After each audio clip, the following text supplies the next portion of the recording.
Hey, hello. Nice to meet you. So, thoughts? Now, I wanted to start off this thing by first asking, does anyone know anyone who's been affected by layoffs in the games industry so far, like within the year? Can you show of hands if you have? Okay, there's quite a few. Has anyone lost their job due to layoffs? Show of hands. Oh, cool. My guys. All right. Just wanted to start things off there. This presentation is not going to be about layoffs specifically, so don't worry, it's not going to be the shittiest Monday in a while. You know, it's going to be more about how I survived the layoff and how I kind of dealt with it. And when I looked back, I realized I did some things that were good in terms of this experience. So. My name is Dennis. I sometimes go by the name of Defur, which doesn't mean anything. It's just a made-up name, but it sounds cool. And this is my presentation about how I found myself how I found my place in the games industry by making an esports team that nobody cares about. So I'll take you through it. Just give me some time. We'll have 4 themes here. I just found an excuse to make logotypes or icons, but taking you through my kind of thought process of how this came to be. So giving you the start here, if you're looking at me right now, you might recognize me or think that you know me, but you probably don't. This is legit my Facebook banner because people kept sending me pictures asking me if I was that guy that was on the screen. And it's a super serious chronic illness called default male syndrome. So you probably don't know me, but you will get to know me during this presentation. So just keep in mind, it's also terrible with this character, if you know who that is. I do. Yeah, exactly. So a brief introduction of who I am. I've worked in the games industry for almost 10 years now. You round upwards, it's kind of 9 years really, but I've worked in several fields: game design, QA, community management and stuff. Marketing, I'm a creative person, but I'm also very anxious. I'm super nervous right now. I don't know if you can tell, but even though I've been in the games industry for about 10 years, I only recently realized kind of my place in the games industry. So it can take time, and I've also been burned out. So it's sort of relatable there. This is actually me though. This is me. This is me. This is not another guy. So why am I here today? I hoped to bring you some new perspectives on how to think about your career. Nothing revolutionary, but maybe something nice. Maybe give you some more hope in terms you have some layoffs coming up, hopefully not. But also just to relax and listen to me babble, the most important part. So where did I start my game development journey? Well, it was at Södertörns högskola, which by all means is not a school that I recommend to anyone. Please do not go there. I feel really bad when I meet people at networking parties and they say, oh, go to that school. I'm like, yeah, you should leave now. I think we were 65 people in the class, and 3 of us work in the industry right now. So, and I'm one of them, obviously. But yeah, so that's where I started, 3 years as a bachelor in game design and project management. And the school wasn't really good at advertising you as a developer, so I tried my very best of doing a bunch of different things. Top left is me and my roommate doing a lecture at the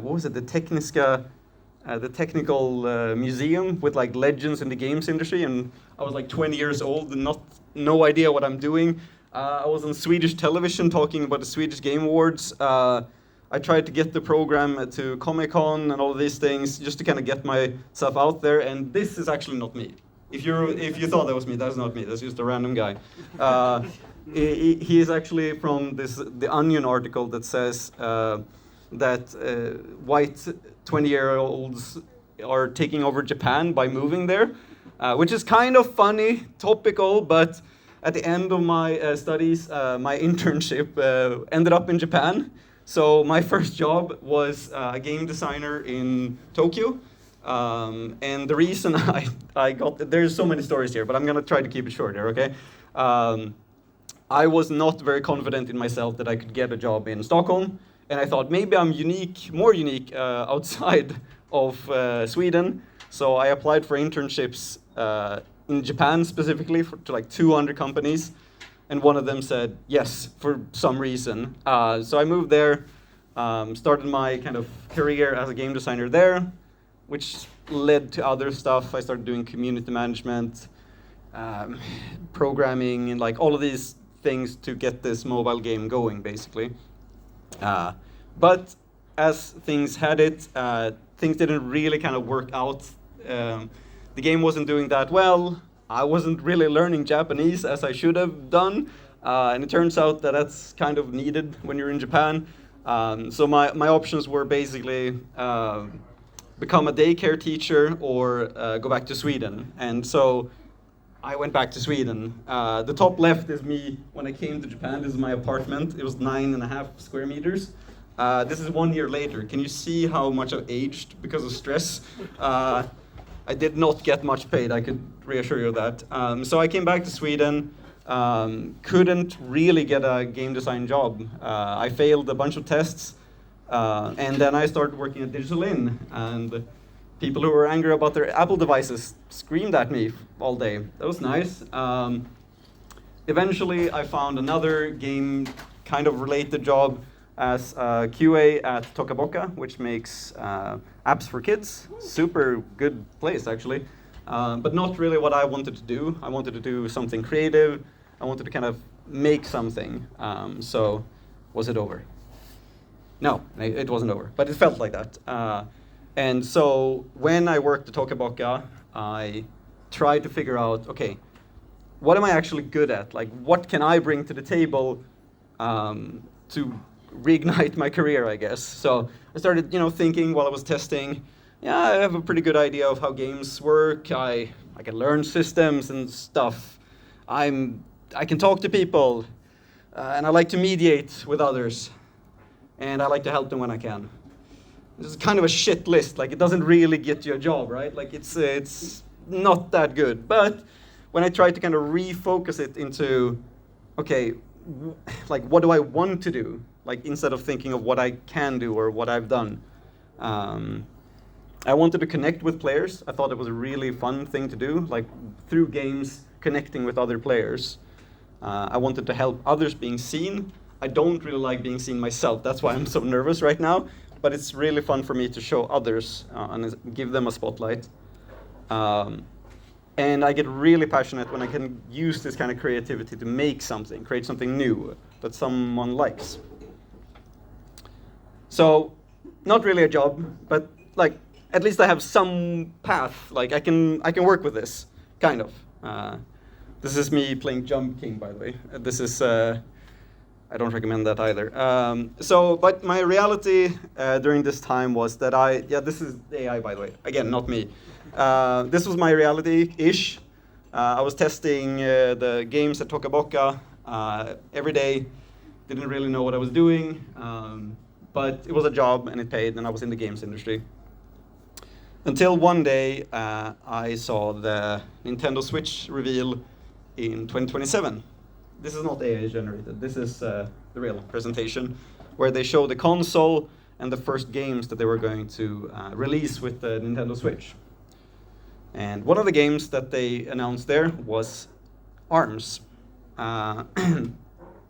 And you probably don't remember this game, right? Like no one has seen this or like remember what it is. But it's oh, okay, cool, awesome. That's one more than I thought it would be. Yeah, nice. It's a third-person fighting game where you can basically switch out your arms to different components and with different elements and all of these things. But it's mostly played 1 versus 1, like a fighting game. But it also has motion controls, which was one of the features of the Switch. So what most people saw when they saw this was this. This is what people thought of with ARMS. My family, we can play it together, and it has motion controls. It's like the Wii boxing thing. When I saw this game, I saw opportunities. I saw a game that has not been done before. No one is good at this game. No one knows how to make content for this game. No one knows what it is. I saw moments, I saw communities, I saw fun things happening with people getting passionate about it. So I decided to use all of my energy outside of work to work with this game and make content for this and just become the arms guy, basically. So that's what I did. For about a year, I made all of these random videos. Like this top one is me reviewing the different controller schemes. I made like Twitch highlights, reels, rules videos. I collected players from different countries and had them play each other. I tried to stream this all from my laptop as well, which was a really bad laptop. I even made merch, like in the bottom left there, and it actually sold. Like I earned okay money with that, which kind of maybe is not really copyright okay, but I did everything that I could think of to like, I'm this guy, I'm arms guy, you know, and this eventually developed into a podcast called Fellows in Arms, where I gathered people from the community and I tried to shed spotlight on them, talk about the game or the initiatives from it. And you can see kind of the progression, at least with the graphics, that the first one here in the top left is, yeah, that's where I started. I had no idea how to do stuff in Photoshop. I just tried to learn stuff. I did remake a few of them. They were pretty crappy in the beginning there, but you can see things progressed along. And throughout this 9 kind of episode podcast, I amassed a group of people that started to support me and my cause. They thought that this was fun. This guy kind of seems to know what he's doing. They wanted to follow my streams and help me. So what did I do? I made an esports team with these people because some of the people that followed me were some of the best in the game. And so I thought, well, I can lead them to battle, maybe. I wasn't the best in the game, but at least I could do something. So somehow I convinced 3 of them to go with me to Japan later on.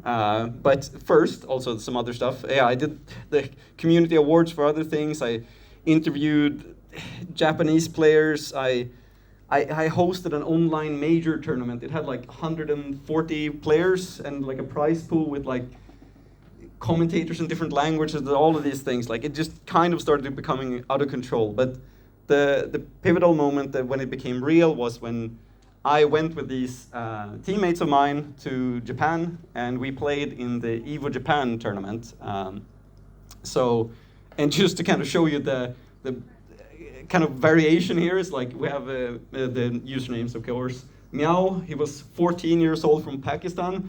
Me from Sweden. Hanukkah is this engineer from St. Louis in America. Nobi is this Chinese graphic design artist that moved to Canada. Like we were all over the place. We went there to play the tournament. I was the first non-Japanese player to get eliminated, but the others did pretty well. Nobi's wife did better than me, and she didn't play the game. It kind of sucks, if I'm gonna be honest. I tried my best though, honestly. And so at this tournament, after the tournament was done, we got to meet Kosuke Yabuki, who is the producer of the game. So we had a fan meet and greet.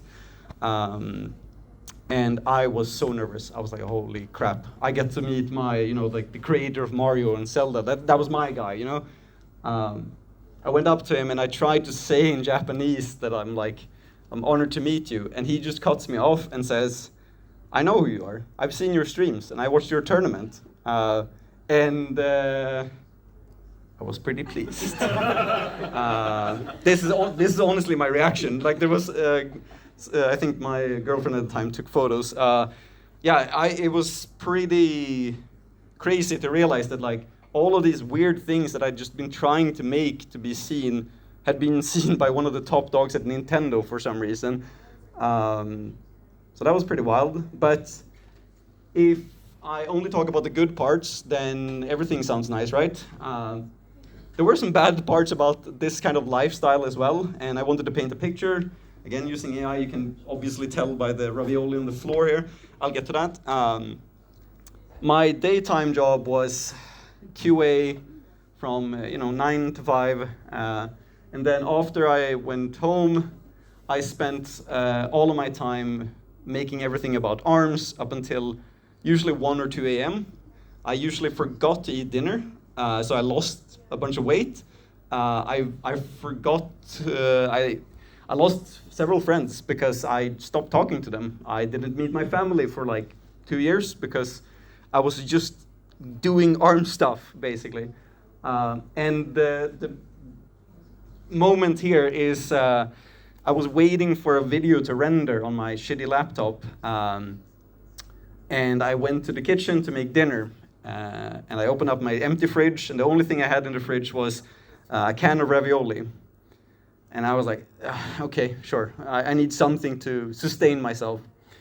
But I didn't have a microwave, and I was too lazy to boil the canned ravioli. So I opened the canned ravioli, put it on the table, and I ate it, with a spoon. And then the only light bulb in the apartment went out.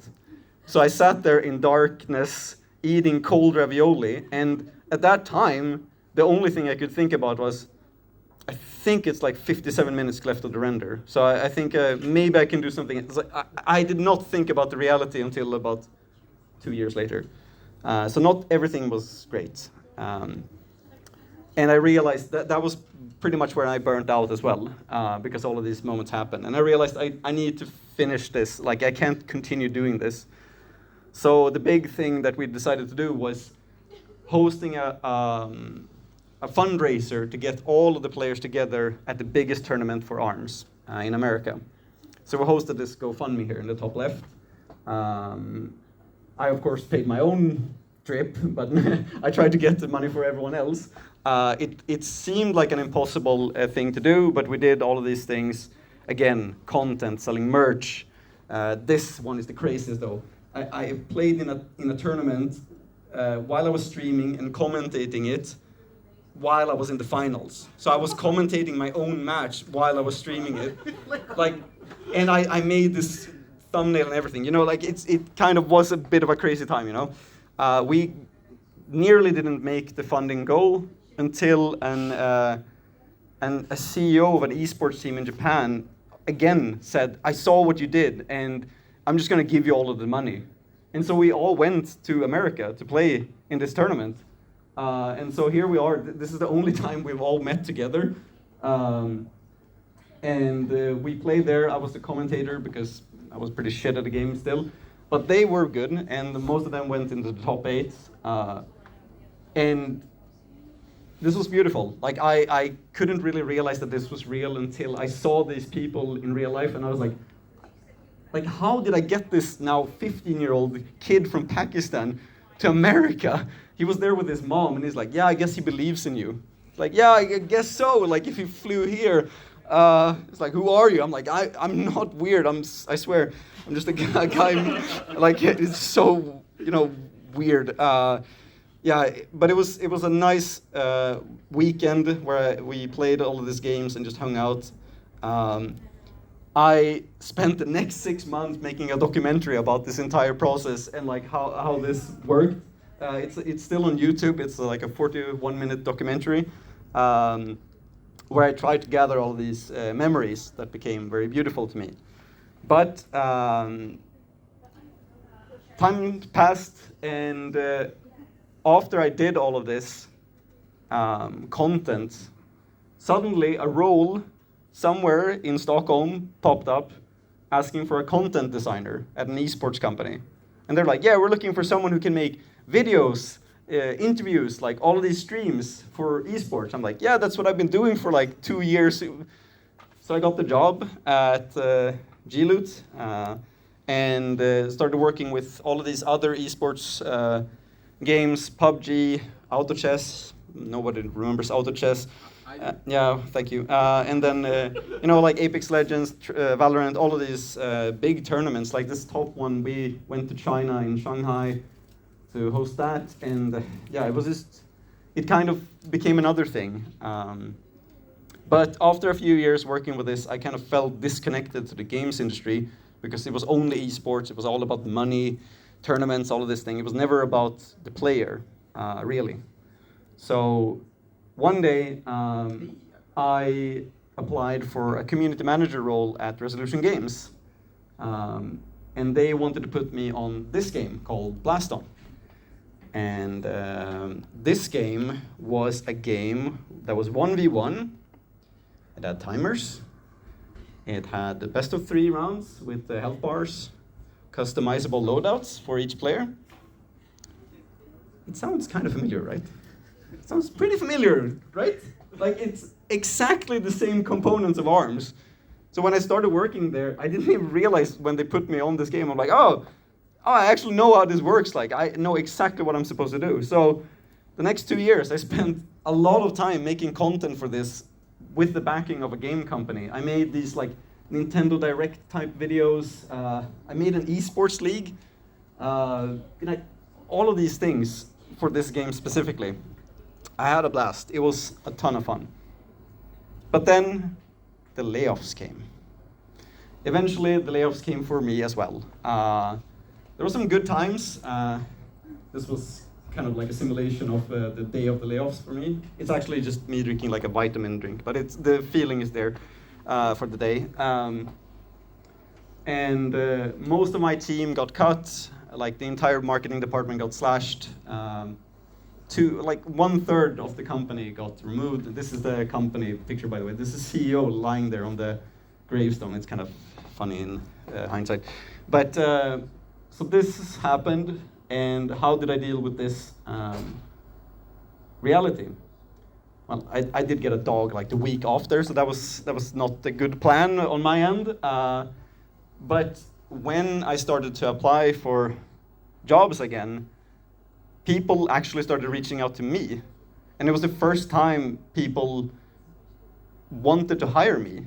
And so last summer now, this was last summer, I had 5 job offers. I was no longer the shitty game designer. I was no longer like the bad programmer. I was now a community manager that had game design knowledge. I had QA knowledge. I'd been in Japan. I'd been doing all of these esports related things. And we're so fucking back.